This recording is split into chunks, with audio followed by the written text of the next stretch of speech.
Isipin mo to, may isang tao sa opisina na halos lahat gusto siyang mapansin. Lahat ng ginagawa niya kailangan may audience. Kapag may achievement siya, gusto niyang lahat pumapalakpak. Kapag may opinion siya, gusto niyang siya ang huling magsasalita. Pero may isang tao, tahimik lang, hindi nakikipagkompetensya, hindi nakikipag-away, hindi rin sumusunod. At ang pinaka nakakagulat, habang mas tahimik siya, mas parang naiirita yung taong gustong maging sentro ng atensyon. Bakit? Paano nangyayari na ang isang taong halos walang ginagawa ay nagkakaroon ng ganitong epekto? At bakit minsan ang katahimikan ang pinaka hindi inaasahang challenge para sa isang taong gustong kontrolin ang sitwasyon? Diyan tayo magsisimula. Maraming tao ang iniisip na ang kapangyarihan ay nasa kung sino ang pinakamalakas magsalita, na ang panalo ay nasa kung sino ang pinakamagaling makipagdebate, na kapag may nang-aapi o mahilig mangibabaw, kailangan mo ring lumaban ng mas malakas. Pero hindi palaging ganon.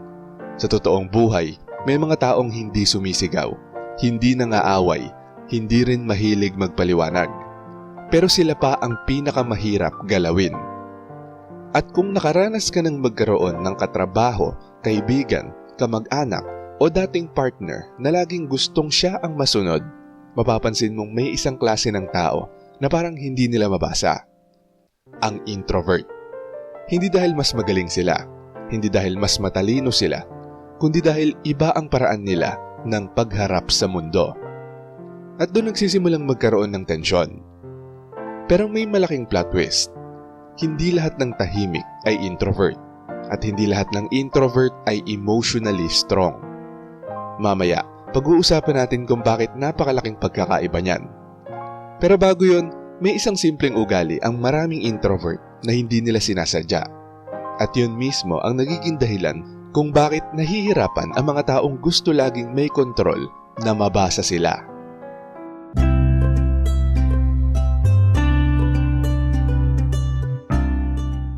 Hindi ka nila mababasa kapag hindi ka madaling mag-react. Si Mark, tahimik siya sa opisina. Kapag may meeting, hindi siya sumasabat. Kapag may nagbibiro tungkol sa kanya, ngumingiti lang siya. Kapag may gustong makipagkumpetensya, hindi siya pumapatol. Sa umpisa, akala ng lahat mahiyain lang siya. Pero may isang katrabaho, laging sinusubukang kunin ang atensyon ng lahat. Kapag nagsalita si Mark, bigla siyang sasabat. Kapag may idea si Mark, may paraan siya para maliitin yon. Kapag may pumuri kay Mark, may ikikwento siyang mas magaling daw siya. Normal lang sana yon. Pero habang tumatagal, napapansin niyang parang walang epekto. Hindi umiinit ang ulo ni Mark. Hindi rin siya pumapatol. At doon nagsisimulang magkaroon ng frustration. May mga tao na sanay sukatin ang sitwasyon base sa reaksyon ng ibang tao. Kapag nagalit ka, may impormasyon sila. Kapag naiyak ka, may impormasyon sila. Kapag nagpaliwanag ka ng nagpaliwanag, mas marami silang nakukuhang clue tungkol sa'yo. Pero kapag kalmado ka, mas mahirap hulaan kung ano talaga ang iniisip mo. Hindi ito magic, hindi rin ito manipulation. Simple lang, pag mas kaunti ang emotional signals na nakikita nila, kulang ang impormasyon. At kapag kulang ang impormasyon, mas mahirap kontrolin ang sitwasyon. Kaya hindi mo kailangang manalo sa bawat argumento. Minsan, ang pinakamabisang ginagawa ng mga emotionally mature na tao ay piliin kung alin ang karapat-dapat patulan at alin ang hindi. Pero sandali, hindi pa yan ang dahilan kung bakit lalo pang nagiging komplikado ang sitwasyon.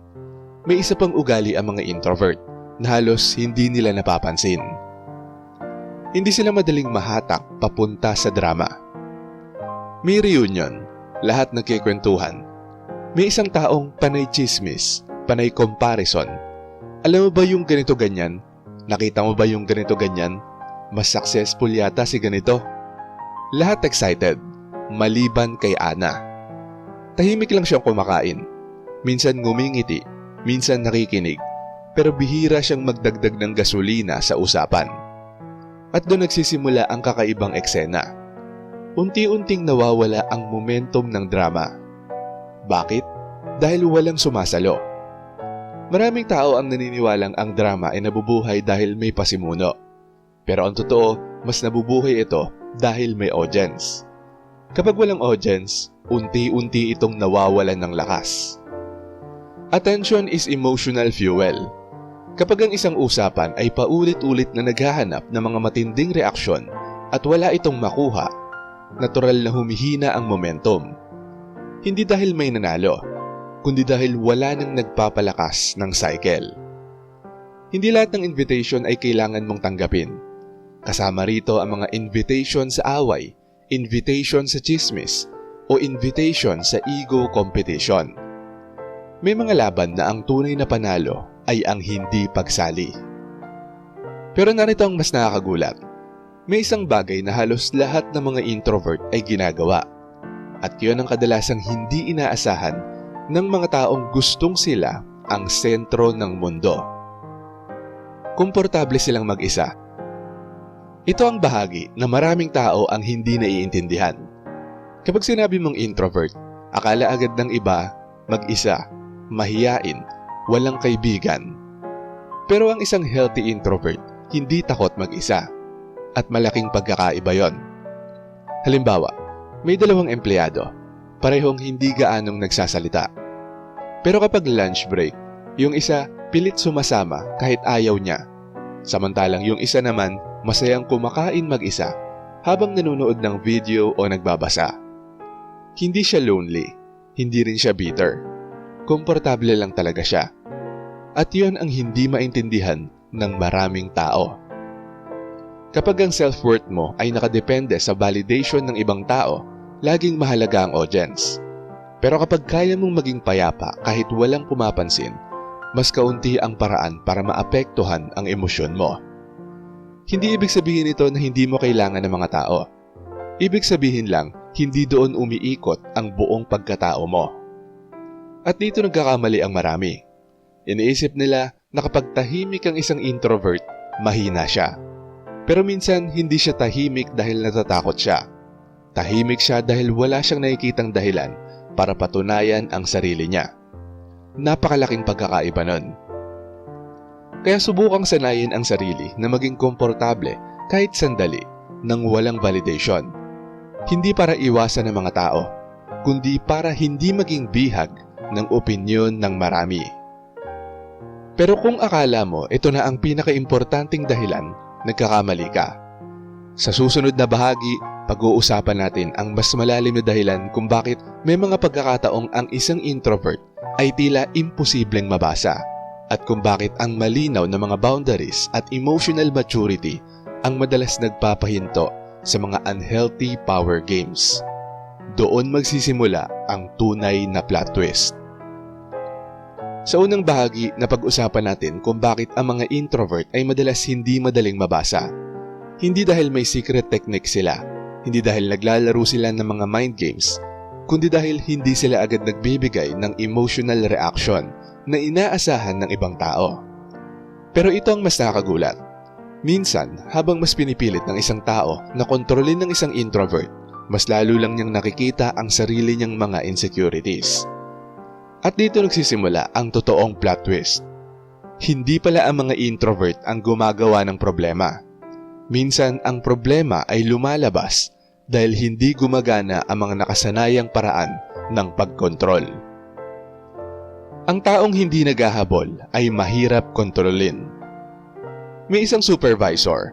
Sanay siyang kapag pinuri niya ang isang empleyado, mas gagaling ito. Kapag pinagalitan niya, mas susunod ito. Kapag hindi niya pinansin, maghahabol ito. Lahat ng empleyado pare-pareho ang reaksyon. Maliban sa isa. Yung tahimik, professional, ginagawa lang ang trabaho. Kapag pinuri, thank you. Kapag pinagalitan, pagbubutihan ko po sa susunod. Kapag hindi pinansin, tuloy pa rin sa trabaho. No drama, no begging, no revenge, at no performance. Sa umpisa inisip ng supervisor, wala lang yan. Pero habang tumatagal, parang siya ang mas naaapektuhan. Bakit parang hindi gumagana ang dati niyang paraan?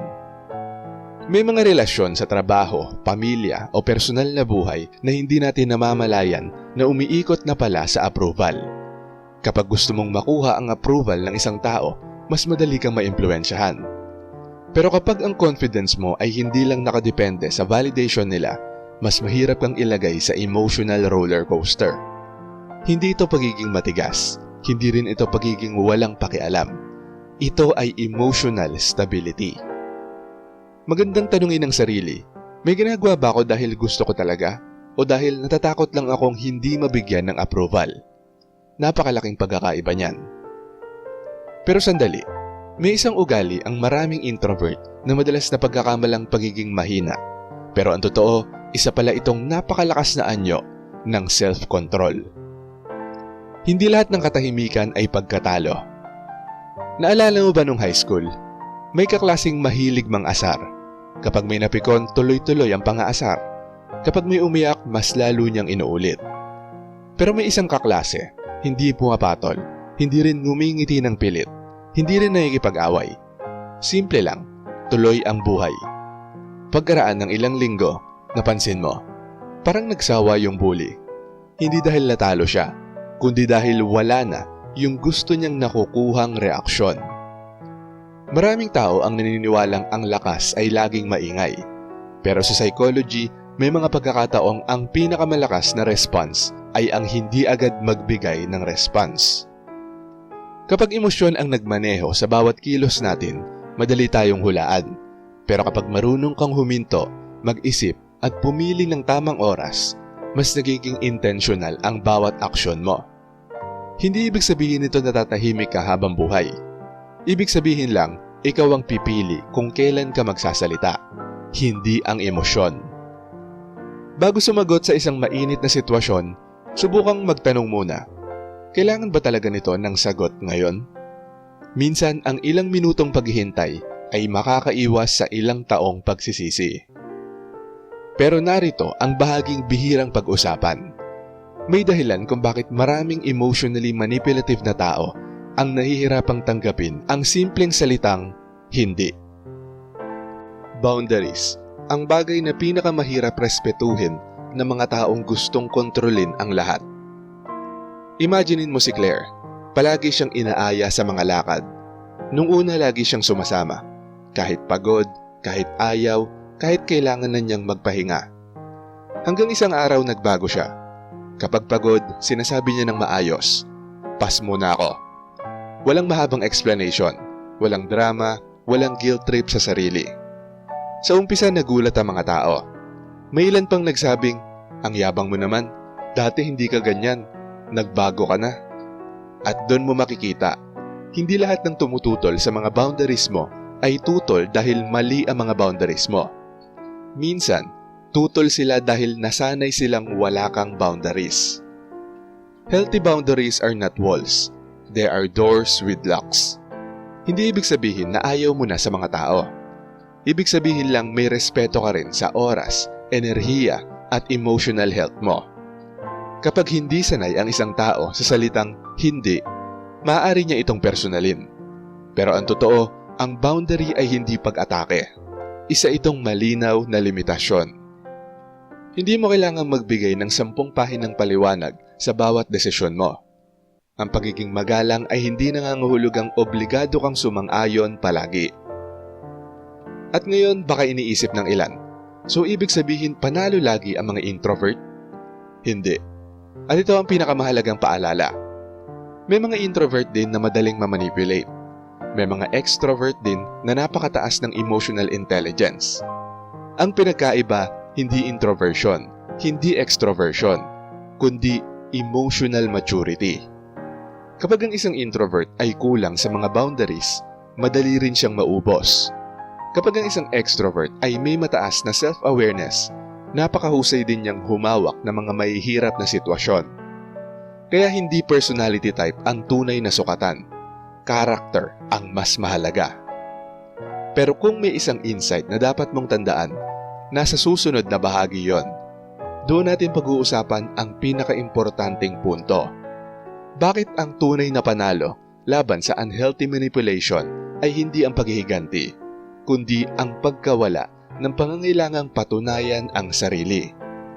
At baka yun ang ideyang tuluyang magbabago sa paraan ng pagtingin mo sa confidence, katahimikan at tunay na emotional strength.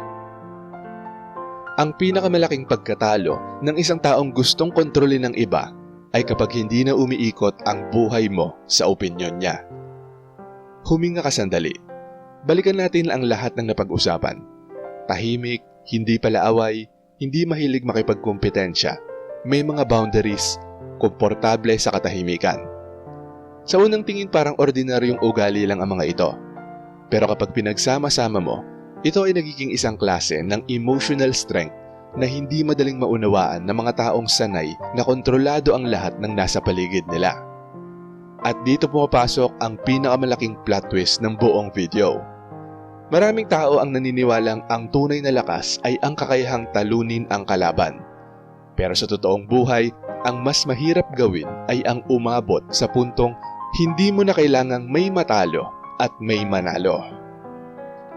Isipin mo si Leo. Nung college, kapag may nang mamaliit sa kanya, hindi siya makatulog. Paulit-ulit niyang iniisip. Ano kaya ang dapat kong sinabi? Paano ko kaya siya mapapahiya? Paano ko kaya maipapakitang mas magaling ako? At sa loob ng maraming taon, yun ang naging cycle niya. Mas maraming paliwanag, mas maraming away, mas maraming pagod. Hanggang sa dumating ang panahon na napagod na rin siya. Hindi dahil mahina siya, kundi dahil na-realize niyang habang mas marami siyang oras na inuubos para patunayan ang sarili, mas nababawasan ang oras niyang ginagamit para buuin ang buhay na gusto niya. Kaya unti-unti siyang nagbago. Mas pinili niyang paghusayin ang trabaho niya, mas pinili niyang magbasa, mas pinili niyang alagaan ang kalusugan niya, mas pinili niyang gumugol ng oras sa mga taong nagbibigay ng kapayapaan kaysa sa mga taong laging naghahanap ng gulo. At isang araw, nakilala niya ulit yung taong dati ay laging nakikipagkumpetensya sa kanya. Pareho pa rin ang ugali, pareho pa rin ang yabang, pareho pa rin ang pangangailangang siya ang pinakamagaling. Pero may isang bagay na nagbago.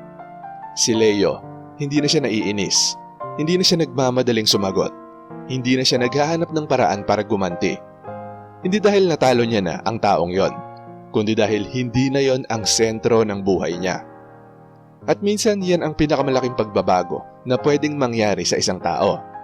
Hindi ang pagbabago ng ibang tao, kundi ang pagbabago ng sarili mong mga priorities. Sa psychology may konsepto na ang emotional maturity ay hindi nasusukat sa dami ng laban na napanalunan. Mas nasusukat ito sa kakayahang piliin kung aling laban ang may saysay. Kapag ang self-worth mo ay nakadepende sa opinyon ng bawat taong makakasalamuha mo, mapapagod ka. Dahil palaging may taong hindi sasang-ayon sa'yo.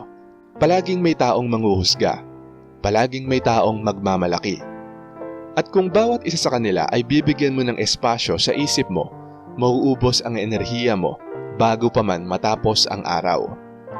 Pero kapag malinaw sa'yo kung sino ka, ano ang mga values mo, at ano ang mga hangganan mo, mas nagiging tahimik ang isip mo. Hindi dahil naging perpekto ang mundo, kundi dahil hindi mo na hinahayaang kontrolin ng bawat opinyon ang direksyon ng buhay mo. Ito ang dahilan kung bakit maraming emotionally healthy na introvert ang mukhang kalmado. Hindi dahil wala silang nararamdaman, hindi dahil hindi sila nasasaktan. Nararamdaman din nila ang disappointment. Nasasaktan din sila, naiinis din sila.